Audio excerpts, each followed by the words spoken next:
If I could turn back time, if I could find a way.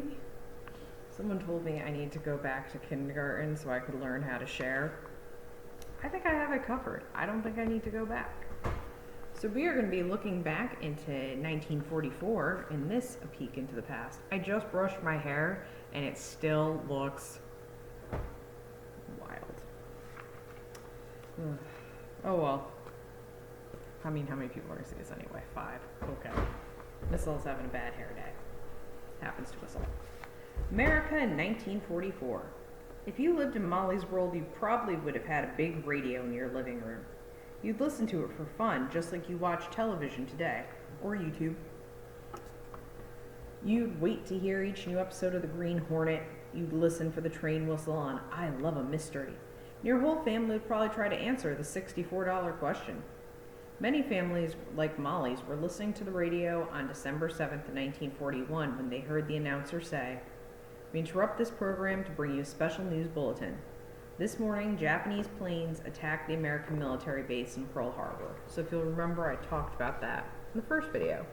And there's a family gathered around the radio. They didn't have TV back then. I know there was a time when TV didn't exist, when YouTube didn't exist. Oh my God, what did people do for entertainment? They listened to the radio and they read books. Books are magical. Okay. Many American soldiers and sailors were killed in the bombing of Pearl Harbor. People all over the United States were angry and wanted to fight back. They felt the faraway war they'd been hearing about for the last 2 years wasn't so far away anymore. World War II had begun long before December 7th, 1941. In Europe, the German army had already attacked peaceful countries like England and France. Germany's leader was a dictator named Adolf Hitler. Hitler and his followers, the Nazis, wanted to stretch their power until they controlled the world. After Pearl Harbor was bombed, Americans joined the war to stop the Germans and the Japanese. Thousands of American men volunteered to fight. They became soldiers, pilots, and sailors. They drove ambulances and tanks. They worked as doctors, mechanics, and cooks. Women joined the armed forces, too.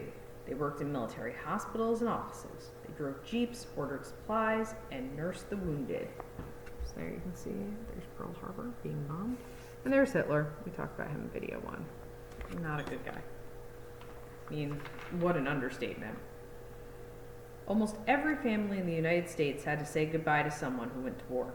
People miss their relatives, just like Molly's family missed Dad. But they were also proud of these men and women. To show their pride and love, people hung blue stars in their windows, one for each family member who was away at war. If someone was killed, the family hung a gold star in the window. People worried about their relatives who had gone away to war. Like Molly and her family, they wondered where the people they loved were and whether they were safe. So here you can see men and women serving the country. Because the women had to work back at home because the men were off fighting. So women took over a lot of jobs that would normally be done by men. So you can see this woman's working on a car. At the time, that was more of a man's job. Now, men and women can both work on cars. I need to focus less on my hair. It's very vain. Soldiers could write letters to their families, but they weren't allowed to say much about what they were doing, and their letters were censored. Parts of them were cut out so that enemy spies could not read them and learn where Americans were ready to fight.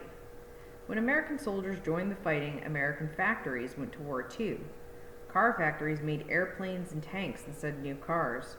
Clothing factories made uniforms and tents instead of dresses. Shoe factories made boots for marching instead of shoes for playing. Factories that once made toys were changed to make war equipment. Before the war, most American women did not have jobs. But as men went away to fight, more and more women went to work in offices and factories.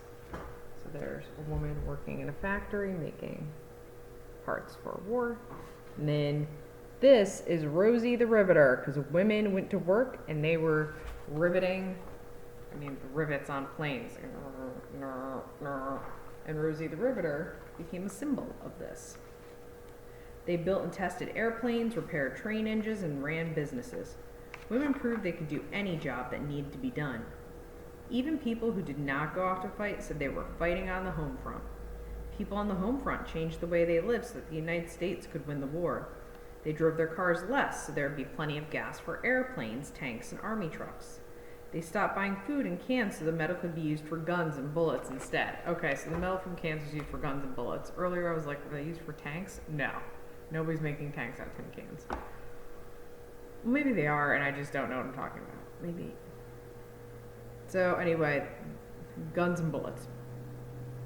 They raised their own food by planting victory gardens that the food farmers grew could go to the soldiers. So everybody made their own gardens, and then food could be given to soldiers, and families would have enough for themselves, and they weren't eating tin food because